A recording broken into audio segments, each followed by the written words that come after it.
Thank you for being here today. My name is Guy Gregory. I work here with the Wisconsin Bike Federation.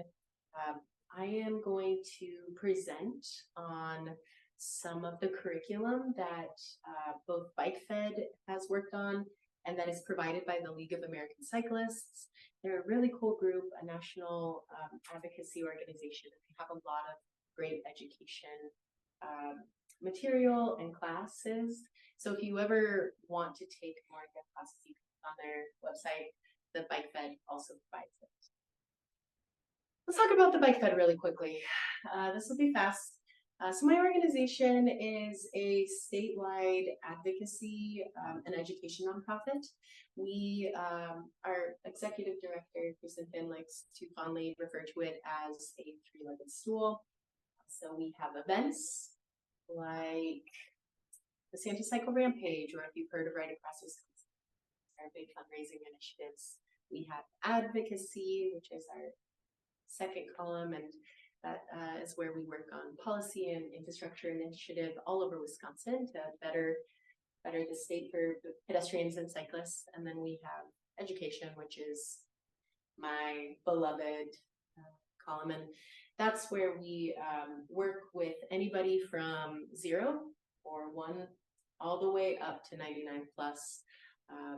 We have great programs for kids, youth bike camps, and then I do all of our adult programming. So I'm the coordinator for that, and that's why I'm here talking today. We are going to be covering a few different topics for Bike the Barns, which is September 15th, 2024. It's going to be a really, really fun event throughout the greater Dane County region. How many farms, Tess? 4 farms. 4 farms. 3 or 4. 3 or 4, depending on your route. But this information is going to be good for anybody who wants to do group cycling events, rural road riding, or who just wants to brush up on their bike safety and information. So our topics today are going to be group riding, first and foremost, rural riding. We're going to talk a little bit about Wisconsin bike law. I won't bore you too much with it, just the stuff that we should be thinking about out and about, especially with Bike the Barns. We'll look a little bit at bike and car crashes. So if that is something that's triggering for you, I'll let you know before we get there, and you can leave the space, and then we'll come back and get you. Visibility, which is my most favorite topic of conversation. I will try not to draw on too long with that one, but it's very, very important for safety. Bike mechanics, we'll touch on this a little bit. I'd like you all to get acquainted with the bike, but I'll have some links for like a Fix a Flat and other informative spaces that you can go online to learn a little bit more about your bike if you do want to wrench. Lastly, we'll talk a little bit about it. All right. First things first, riding in a group. This will be your first time riding in a group, correct? And have either of you? Okay, awesome. So group riding is my favorite type of bike riding. Generally, it's a great way to connect with the community, with the spaces around, and it's a great weekend warrior type situation. With that being said, there's a few things that we really, really want to be thinking about on group rides. The basics are communication and braking.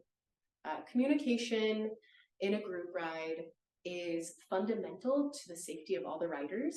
So when you're in this space, you want to be pretty much verbalizing as much as possible. So if you're coming up on a rider, you say on your left. If you are seeing something on the ground, shrapnel, a hazard, holes, you say hole, or you point it out. You can tell your fellow riders bump, car back, car up. Car back is if you notice and are aware of a car that is coming up from behind you. Car up is on the other side of the road. That is what you say if you see a car in front. There are hand signals that are a part of group riding. This is stop or stop. And you'll want to accompany all these hand signals with verbalization, stopping, slowing, stopping, slowing. It's to keep the congruency of the group safe. What we don't want to do at intersections, especially if we're all riding together, is clear. That is something that a lot of folks tend to do in group riding, where we'll get to an intersection, we'll look both ways, we will deem it safe, and so we will clear it for the group. We'll say clear, and then we'll go through. In these situations, we actually are really, really encouraging people not to say that. Don't clear an intersection. Everybody is responsible for their own safety when it comes to crossings, especially. Braking in a group is a lot different than maybe how you would brake as an individual. You want to be going a lot slower and being much more mindful. Braking crashes happen a lot when there's a sudden brake. Maybe there's a hazard in the road, or someone does a maneuver that needs to be avoided, but it can't be. When people brake really fast, though, the pileup happens super quickly, and so we really encourage people to be gentle. What we call feather braking. That's something that we'll talk about a little bit more as we go. Any questions? All right, the big two abreast conversation. So riding in a group is really fun, especially when you can have conversations with your partners and your fellow cyclists. Oftentimes that is easiest done 2 abreast or 3 abreast, or what we call clumping. That is legal. Technically, riding 2 abreast is legal in Wisconsin. For our sake, and when you're riding big cycling events, or when you're doing rural or other, even urban road riding, it's really best practice and safest to ride single file. For Bike the Barns, we really, really want people to be riding behind each other. It's too dangerous to have so many people riding together. All right. Pace lines. So this is something that a lot of people are curious about. It doesn't have to be a super athletic endeavor. Pace lines are a good way to get in practice for really long rides where the group is working together to cut wind, especially if you have a really intense headwind or it's been a long day. This is just something that I like to talk about with group riding. If people want to practice it, it's best to do that before your big event. But pace lines are a situation where riders ride in a single file. Someone in the pack is going to break the wind, and then the riders behind them are going to draft. And what happens is, depending on what you decide on before the ride, you will oscillate riders from the top of the pack through the bottom as the wind goes and as you progress through the ride. This is a really fun way to ride fast and to get super sporty with your riding. It takes a little bit of practice with the people around you. I always like to include it though because it's good to know. So pace lines are a really fun way to ride together. You oscillate ridership, someone breaks the wind, someone is drafting behind. And you see it a lot in very high collegiate or professional cycling events. It doesn't have to be that way. I say that people can pace line for a ride that's enjoyable if there is a headwind or if you want to be practicing it. I just bring it up in group rides because some group rides do pace lines and they expect you to know how to do them. So I inserted this little graphic, which I hope will kind of give people a good sense of what a pace line is, which is pretty much just a draft orientation. Good practice. Definitely not necessary to ride this awesome event, or any event really. All right, so we talked about group riding. We are going to touch base on rural road riding. It's a lot different than urban commuting. I'm an urban commuter. I do it every day. It's a great way for me to get around. I think that bikes can be transportation in any space. Rural road riding is a little different in that there might not be as much infrastructure, cycling infrastructure out there. So the roads are going to be narrower, or the shoulders will be, and maybe there's going to be a rumble strip, maybe there's going to be shrapnel or other debris in the shoulder that you're going to have to be pretty aware of. And it's good practice to try rural roads before maybe you try an event, just so that you're aware of how to bike around the higher speed limits that are often out there. And maybe they're, in Wisconsin here, especially if we get out to driftless, we are going to have shorter sight distances because we're going to be winding. You're in a rural area, so you might find dead ends. They're a little bit less predictable, and especially at night, they're not lit. And so those are safety concerns, but they're definitely manageable.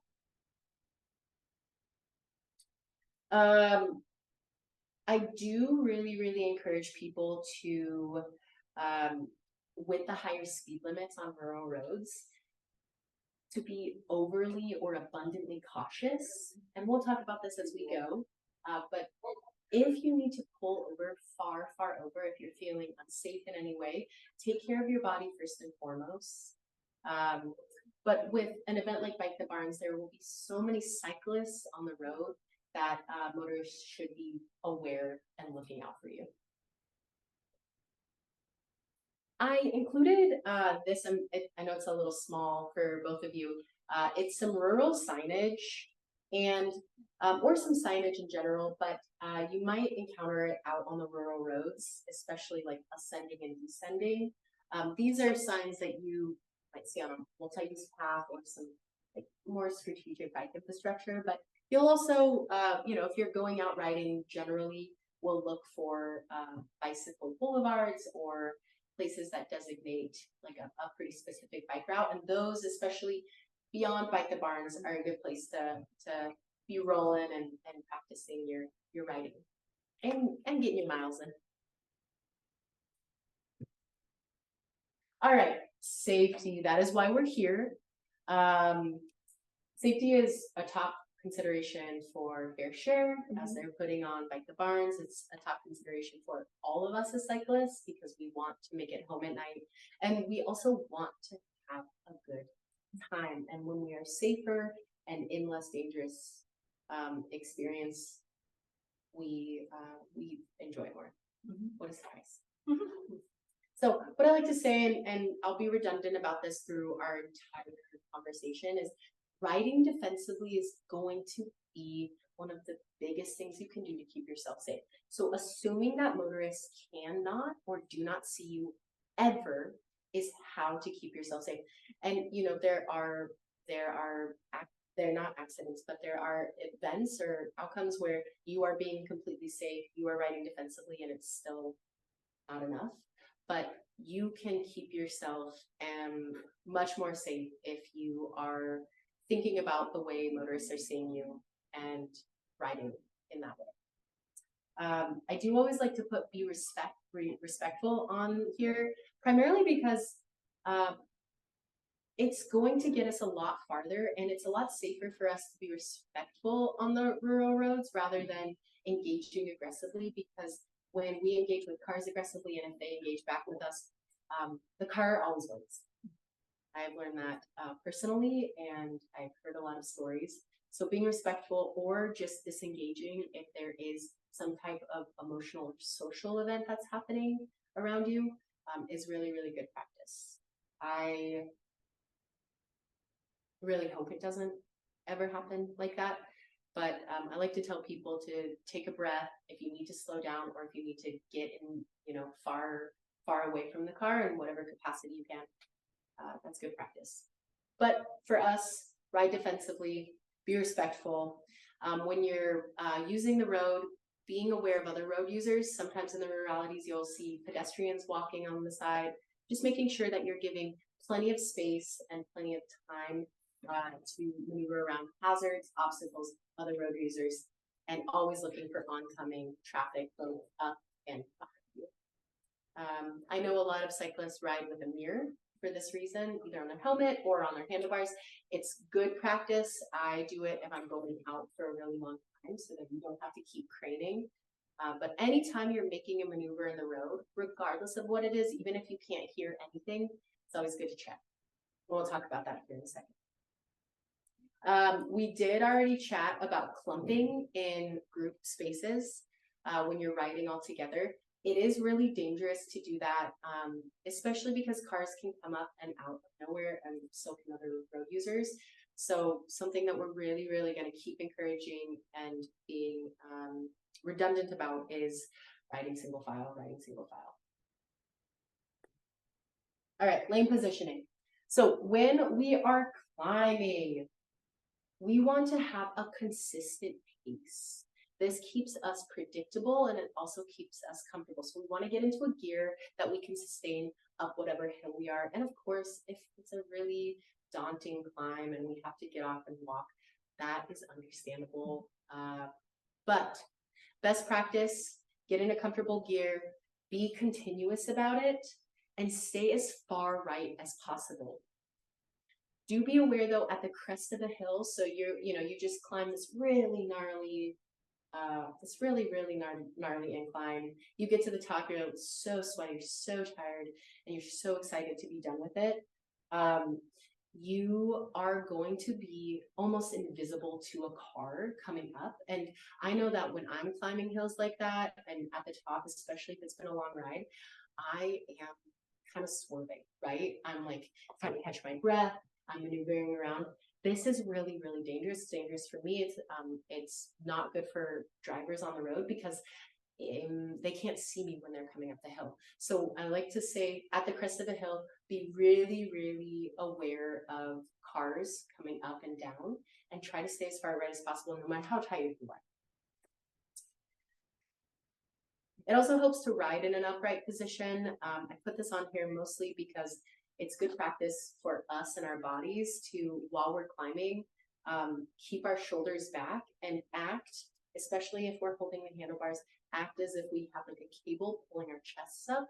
That's going to keep us going longer and it's going to help us ride more consistently. And consistency and predictability are the most important parts of our safety conversation. Let's talk about descending. It's a little bit different. So descending, the most fun part about ascending is going to, reaping the benefits. Unfortunately, speed is dangerous, right?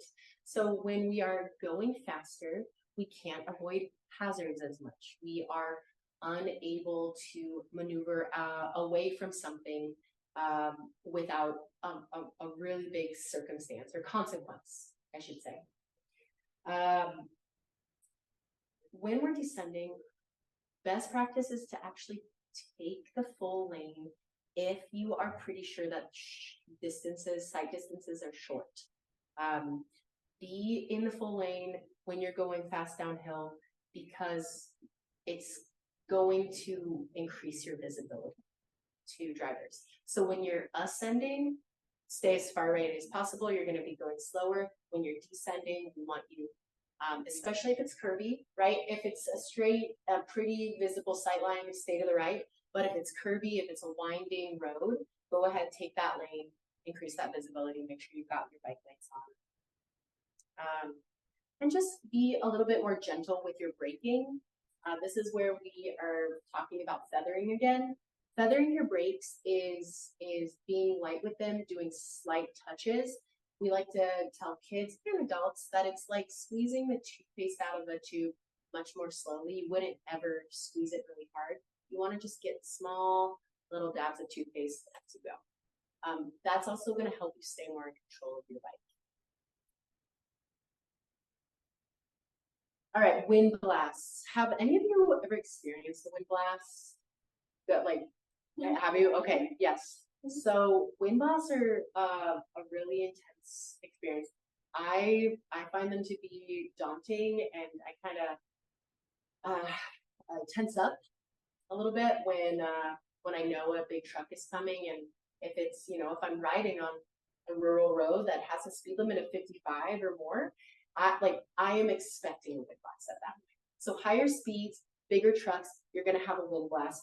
Basically, what that is, the truck itself pushes air out or creates a blast of air in front of it. And so you're going to be hit with that first. And then as it passes you, it creates a vacuum.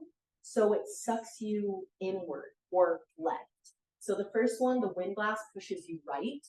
And then right as it passes, the vacuum sucks you left. And these are sometimes really hard to counteract, but we try to do so not necessarily by steering, but actually by leaning. So we're going to try to counteract the wind blast by leaning. And if you're in a group, this is something that you should communicate to everybody around you. Hey, big truck coming, where it might experience a wind blast. If you're really worried, go ahead and either slow down pretty considerably or stop. Talk about train tracks. Train tracks are a bike tire's worst nightmare, especially in urban settings. You can get pinch flats. Sometimes they're uncomfortable. Most of the time, they're uncomfortable to go over. In rural areas, train tracks are a really big safety concern because in a lot of these spaces, the trains are not slowing down like they are in urban towns or cities. And so we are going to be going over train tracks, and we are going to be aware that the chances of us interacting with a high-speed train are higher out there. With that being said, train tracks, we're always going over them perpendicular. We're never gonna try to diagonal. Train tracks are really, really good at grabbing your tire and stopping, especially if you're going parallel. So keeping yourself perpendicular. Sometimes if you have to ride, if they're at a certain diagonal and you have to change your directionality a little bit, that is good practice so that you don't get your right tire stuck, especially for rural road riders, especially if we are riding on really skinny tires. Those are really susceptible to train tracks. Of course, this is,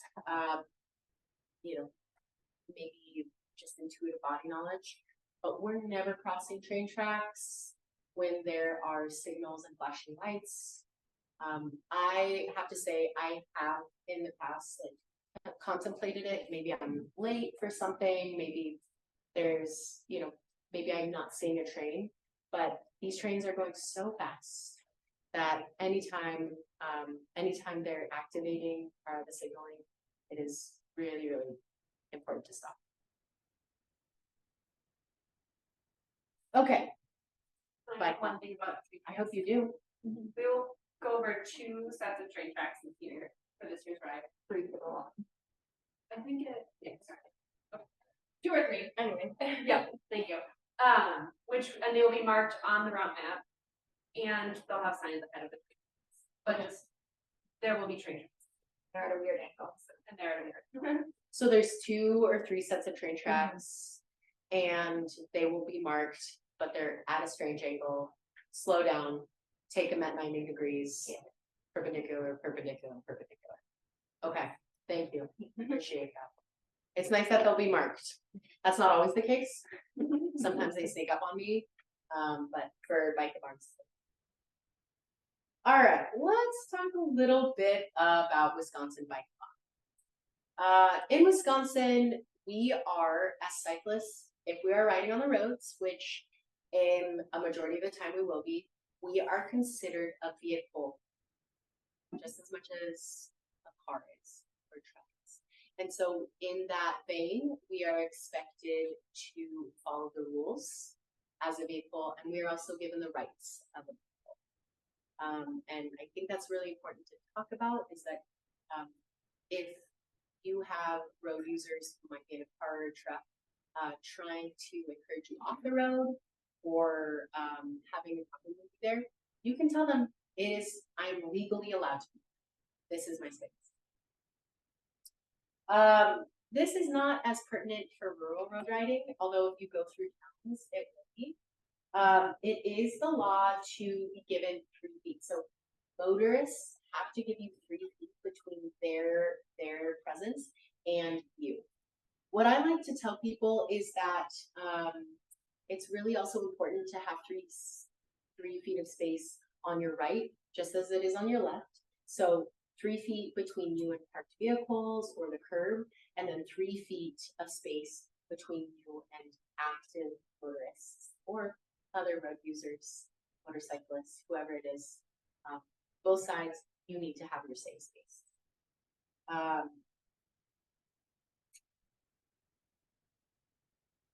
If you do not have enough space, so let's say you are in a narrow lane, and there's generally 3 types of lanes. There's narrow lanes, wide lanes, and extra wide lanes. I only incorporated narrow and wide here because those are what we'll be interacting with mostly. But if you're in a narrow lane, and you do not have enough space between you and the shoulder, you and the curb, you and parked cars, you take that lane. And this is what I really, really want to hone in. You deserve to be there, and actually it is safest for you, for all of us as cyclists, if we're in a narrow lane, to take that whole space, because then our visibility is increased, and then drivers have to negotiate our presence. They can't just kind of squish us down. When we're cycling around other parked vehicles, the door zone is something that we really want to talk about and think about. All of you are shaking your heads. It's scary. So many close calls. Oh man, way too many close calls all the time. In Europe they teach the left hand door opening.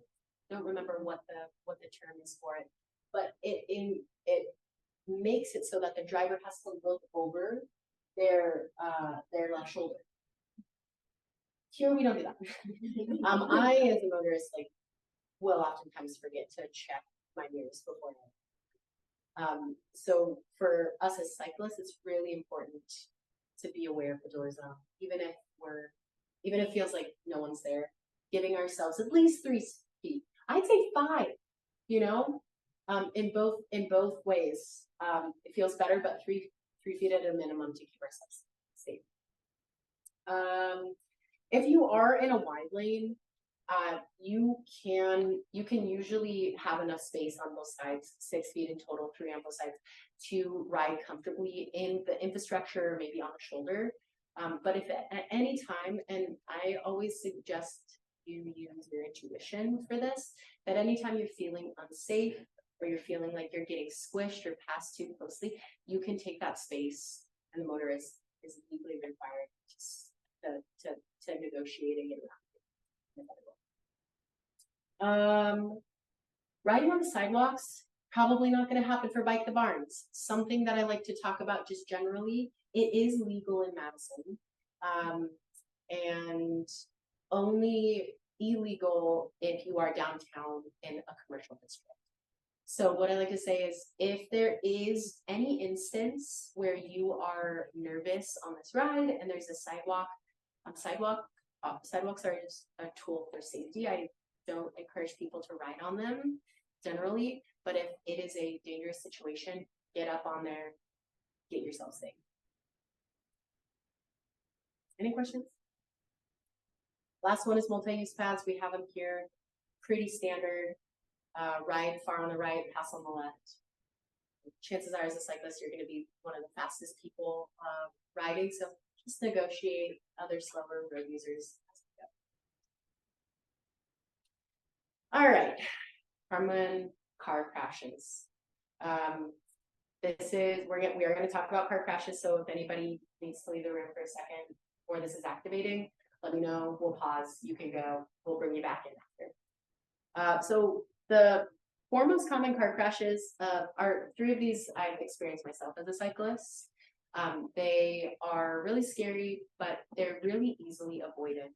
I'm going to bring them closer to you all so that you can see. I'm sorry that this screen is a little hard.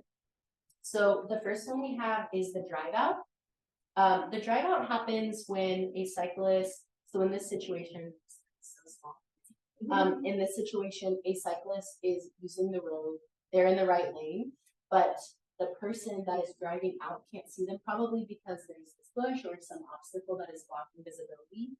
So they are actually, they are driven into side zones. The second one is the left cross, which is when this car up here does not see you as an oncoming vehicle, and so will actually turn into you. And this is due to the fact that this cyclist is right there, once again, hidden, visibly. The third one is called the right hook, and that's where a motorist turns into you while they're turning. This one is really, really common downtown. A lot of people don't stop. I see it in Milwaukee, we see it here. They just slide right through those stops and those stoplights, and the only way to, maneuver this is defensive cycling. And then the third one is hard to see, but it is, it's where a car, it's called the center flight, it's where a car takes you from the side and squishes you down. In these situations, the best thing you can do for safety is take the lane, and or make sure to be preemptive about your visibility. So the way that we adjust for the drive out is the cyclist is way more present and centered in that lane. The same with the left cross. This is still a dangerous situation. I always assume that drivers that are turning in front of me can't see me, but the cyclist is taking the lane and being aware of the fact that a car may turn in front of them. The same with the right hook is actually this cyclist took the entirety of the lane, and so the driver didn't have a chance to squish them and hook them when they were turning. And then the same with the side swipe is in this situation, the cyclist is fully centered, and so this car actually has to get around. They can't swipe it off the road as easily. These maneuvers are really important. What I like to always take away from them is visibility is key, predictability is key, and taking the lane and making yourself big as a cyclist is really, really good practice, right? We want to be respectful. We want to be courteous. We're not trying to hold up traffic, right? Myself, I commute every day. I still get uncomfortable. I still kind of squeeze myself up to park cars on rural roads. I'm like riding the rumble strips. It's hard to empower ourselves to take the space, but it's also important for us. Any questions? All right, we're breezing through here. Okay, so signaling and scanning. It is required by law for us to be signaling. There are a few different ways to signal. Generally, we are all familiar with this, like the ye old right turn, where you're like, you're up here, you've got your right angle, the left turn, and then this is our stop. For new bike curriculum, and when we're teaching kids and adults who are first-time riders, I like to say this is just a wave. We don't need to be doing this anymore. We're not driving our caddies without blinkers. Using your arms and just putting them out are perfectly good ways of signaling, and it's really important that we do. I like to say start signaling well before you're turning, and we will be also scanning. So make sure that as you're signaling, you are keeping your arm up, and then give yourself some jazz fingers. As motorists or as people who are aware of biomotion, we like to see something moving, and it helps the eye get attracted to your signal.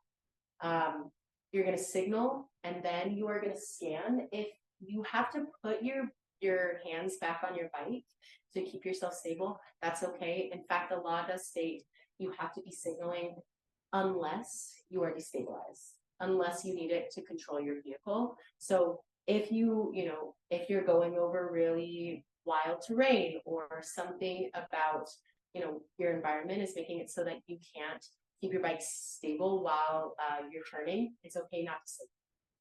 I do like to say scanning is a huge part of signaling.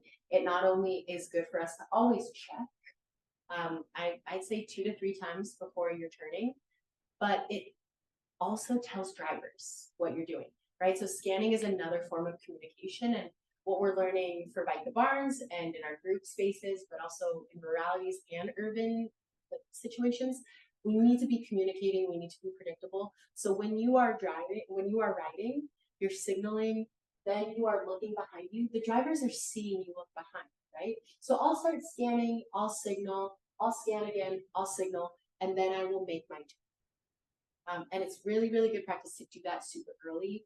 If you don't have enough time, I always say to slow down if you need to make sure that you are fully safe and fully safe. Left, right, stop. And when you're in a group, this works, stop, but you can also do something behind your back, maybe a fist at your lower back, something moving.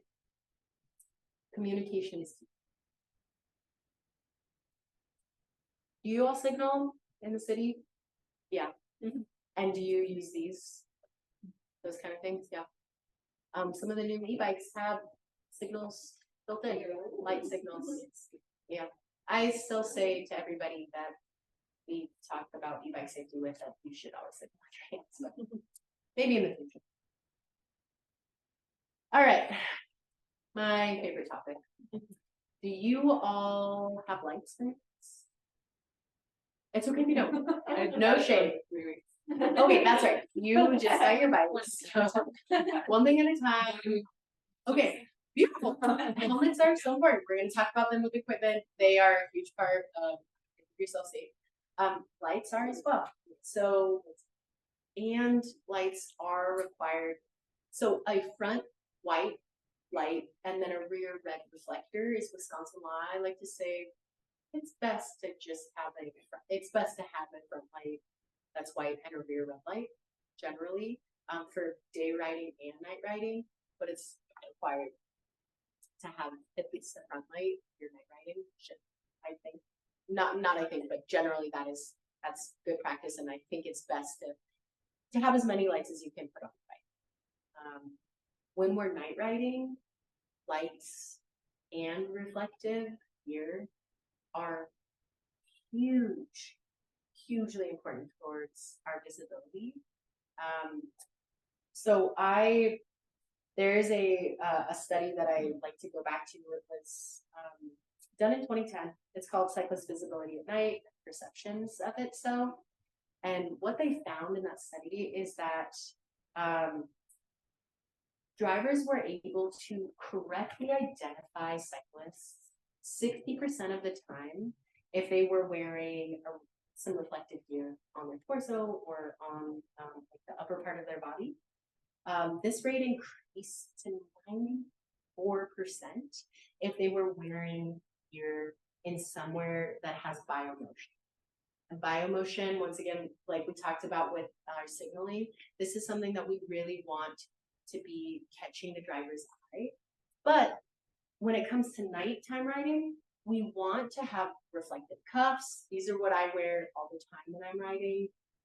Or sometimes, not in this case, but our pedals will often have reflectors on them. It's really important that the reflectivity is catching light over and over again, and there's movement that can be sensed with the driver. So when we're talking about visibility, when we're talking about reflectivity, we want it all over bikes and bodies, and we want it to be moving effectively. This can be done in so many different ways. I have friends who deck out their bikes in reflective tape. They look great. In fact, this photo, it's a little hard to see for you all, but this photo is really cool because you can't see the rider, but you can see all of their reflective gear. You can get tires with sidewalls that are reflective. You can get, reflectors that bolt on. Tape works great. And then you put reflective anything on your helmet. Anytime someone gets a new helmet, we do a reflective tape party. You can make it really cute or cool and super outrageous. however you want to, reflectivity is a great way to something. And it's good for the day. It's imperative at night. We don't want to be biking in stealth mode. And in like roadie culture, this is a really common perspective is, we want lightweight. We don't want reflectors. We want it to be really sleek. And sometimes reflectivity is not sleek, but it is so safe. So if someone gives you trouble about your reflectivity, send them to the study, look at them in the eye and say, you gotta be safe too.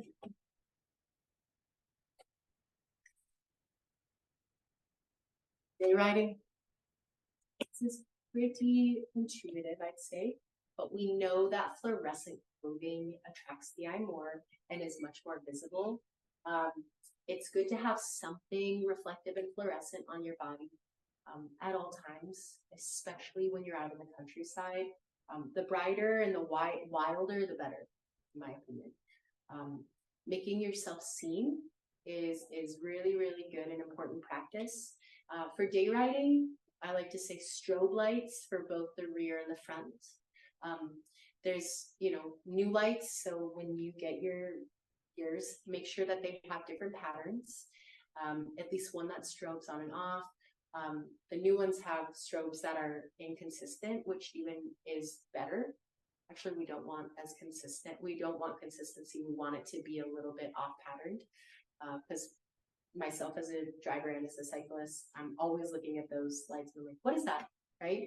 It's attracting curiosity in that way as well. Fluorescence, strobing. At night, we don't want our bike lights to be strobing. It can actually attract the driver eye in a way that also attracts the wheel. And so stable, non-flashing at night, flashing in the day. And then at night, if you're on a multi-use path, I always angle my light down. If you're riding in a group and you have a really bright backlight, and even if it's daytime, if you can make it so that it's just stable, not strobing, or if you can turn it off, it's best practice to just not blind your fellow cyclists. All right, we're getting to the end here, and then we'll do questions, or we can talk about your bikes. The equipment that you'll be interacting with at Bike the Barns is, of course, a bike or a trike, an e-bike, maybe a quad. Yes, so the equipment that we're using is, chances are, always going to have a wheel or 2 to 3 to 4. We will always, and this is a safety practice, have a helmet. A helmet has saved my life. I think that it is, there's so many great helmets out there these days that if someone tells me they don't like the look of it, I'm like, you need to go online. They're looking great. It is. Oh, great. Helmet is required. That's really, really awesome. As it should be, in my opinion. You can have storage racks on your bike. You can have fenders, and you can also have bags and panniers. And so that's generally the equipment that people ride with. When it's a road ride, you won't see as much storage and gear type situations, but do you all ride with bags? Great. You don't ride with bags? But do you have panniers? Yeah. What do you carry in them? I go camping, or I just commuting to work, clothes and stuff.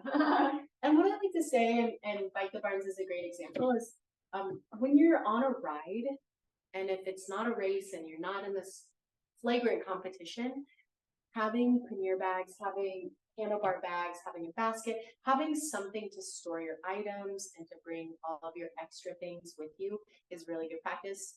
Even if it's a road bike, my roadie has a rear rack on it, and I always bring it back with me, no matter where I'm going. It is really important for you to, we'll come back to this. It is really important for you to at least have a flat fix kit on your bikes. I assume that you probably all do at this point, but I'll go through it just in case you don't. A flat fix kit, especially if you have a new bike, You can get a little roll top bag. Do you have one? I don't. Okay, cool. No, I don't wanna assume, but it's good practice to always have an extra tube. You always want a patch kit. I patch on the side of the road all the time. I actually think, and this is my own opinion. I think that patches are sometimes stronger than tubes if you let them cement properly. You also want tire levers and a pump with you to make sure that you can get your tire on and off, your tubes switched out for that ride. In this kit that is currently on the screen, they also have what we call bacon, and that's for actually often tubeless, but you can use it on your own tires. You can fill that hole effectively. You can punch it through. And they have some wrenches, and they also have a little tight tool. I'd say if you're going to do the basic bare necessities, extra tube, patch kit, tire levers, pump, multi-tool. And maybe like a love a job. I love packing all of that. I did on this presentation incorporate a video for how to fix a flat. We won't go through that today. That's might be in a more in-depth clinic in the future. But this is something that I think everybody should at least watch once or twice. It's really good practice to try it or to just, go to a bike shop and you can do it with them or in front of them. Knowing how to change a flat it creates autonomy for you, and it is also safe so that you're not getting stranded. Even with an event like Bike the Barns where there's a lot of people and you could have rider support, it's good to know how to take care of yourself. You can just pop off your wheel and like inflate it a little and take it on and off. Doesn't have to actually be a flat. It's true. Stressful moments, Yes. And the only way that I learned how to do it was I had a flat tire on the side of the road. I was alone. I had never taken my wheel off before. I was like one bar, YouTubing it, opening up the packaging. I'd never pulled out my levers before, that kind of thing. It is sometimes trial by fire, but it is really good practice to do it before that happens. If you want to learn today, I can teach you after the clinic. I'm here for it. One thing I want to say about your helmet, and this will be fast. Helmet fit is really, really important because we want it to do its job properly. At BikeFed, we have a system called the 2v2 method, and this is talked about in a lot of bike safety spaces. But when we are putting our helmets on, we want to make sure that they are fitted properly to our forehead. So we have our fingers above our eyebrows. That's the first two. This is where our personality lives here. So we really want to make sure that that's protected. So we like to make sure that there's only two. We don't want them super high up. You'll see a lot of kids, see some adults wearing it like this. It's cute. It's not safe. Bring your helmet down. We also don't want it covering up our visibility or making it hard for us to see around. So a good two up here. V for the ear straps, making sure that your ear straps are nowhere near, the center of your ear, making sure that they're not uneven, making sure that you have two even symmetrical V's under your ears. Adjusting your helmet will make it much more comfortable in that scenario as well. It's also safer. And then two is where we put two fingers under, and we want them to be flat. We don't want them to be stacked on each other. We want them to be flat, and we want to have just enough room for our two fingers to be under here. I also like to do the test where I give myself a double chin, and it's nice. It's tight, but it's not restrictive. Once your helmet is on and you have adjusted it in that way, you can take if it has a ratchet, most helmets should these days. Your new helmet, I assume, has a ratchet. If you're getting a new helmet, get one that is adjustable. Take your ratchet, and you want it to be snug so that when you are moving back and forth, it's not maneuvering around your head at all. I know you all probably how to put a helmet on. Good to talk about them. Any tips for people who have ponytails on their ride? Oh, this is a great point. So I have, you're like, it's gone? Where is it? So ponytails are great for helmets if you can keep them low, kind of towards the nape of your neck. Oftentimes, if you have a ratchet option on your helmet, you can stick the ponytail through this this little rear area and just pull it through. Otherwise, getting it so that it sits right under and it's not interacting with your ratcheting system at all makes it so that the helmet is still sitting snugly on your head. If you have a different hairstyle where you have a lot of hair and you're having trouble helmet fitting, going to a bike shop and finding a helmet that can compensate for your hair and will sit properly is really good. There are so many different helmet options and there's so many different sizes, so there will be one that works. I like to tell people braids, you know, bringing braids down, one on the side. If you have hair, if you are able and have hair that's long enough, just getting it tied up somewhere so that it's not in your face and not blowing around or getting stuck in your buckles. That's a good question. Pulling it through. When I had long hair, it would go through all places. I no longer have to deal with that. I do wear a sweat cap underneath. I really like these caps. Any bike or hat that doesn't have a node up here that's pretty thin will do good work. Having a brim, especially when road riding out in summer when it's really hot, when there's not a lot of tree coverage, so nice. Getting yourself. And you buy the barns, have some for sale. You can get your very own sweat cap, bike cap, at FairShare from FairShare, right here, up the barns for the one-time payment of $20, right? And they're cute. And what's nice about this bike cap is, as you'll see on mine, the elastic is worn out. This one is nice and snug. So you can dance. Yeah. And that's what you're living. Yes. And that is something that I want to talk about right now. Sun protection is once again a safety concern. When you're riding out, even in fall or, you know, as we're getting towards shorter days, it's really, really important that you are assessing the weather and packing accordingly. If you are comfortable wearing sun sleeves and sun sleeves on both your arms and your legs, that's really good practice. I always put sun sleeves on because I don't like to slather.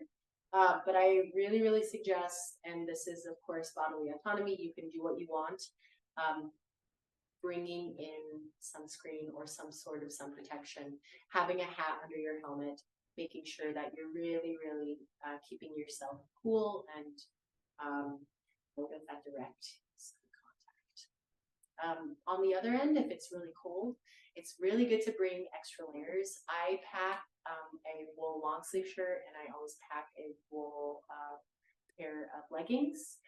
They're really lightweight. I got mine at the thrift shop. They're probably very old. They're a little baggy, but they're really good for inclement weather or if it gets really cold, if it gets really chilly, which it could in September, maybe. Not all the time. It's mostly we're worried about the heat, I assume. But yeah, pack your layers. You can bring them in a bike bag. You can bring them in a backpack. Anything like that is good practice. I always just bring a long sleeve if I, you know, for the party afterwards, I suppose. All right, let's go back really quickly. I do want to touch base on two things. Does anybody here have an e-bike? Okay, something that people want to be thinking about for any road race, any road event, any road ride, but especially for Bike the Barns, is if you're riding with an e-bike, Having an extra battery or having your charger is going to be good practice, especially if you are dependent on that electric assist to get you places. I always like to say, better to have more than less when it comes to that. And then for Bike the Barns especially, bring an extra pair of shoes. So your flat fix kit, you got your layers, you got your sun protection, you got your electrolytes or whatever snacks. Bring some shoes because it'll get muddy at the farms. And plus, if y'all are wearing your clipless shoes, you don't want to be clacking all over. So fun. All right. That pretty much concludes our safety conversation for today. I really want to reiterate, when you're on the roads, be predictable. Assume that motorists can't see you, so ride defensively. And as a group, make sure that you are really, really staying safe. I find that it's easy for me when I'm in a group ride to kind of be lackadaisical with how I'm looking around. You know, I assume other people are looking, but stay defensive for yourself and for everybody around you.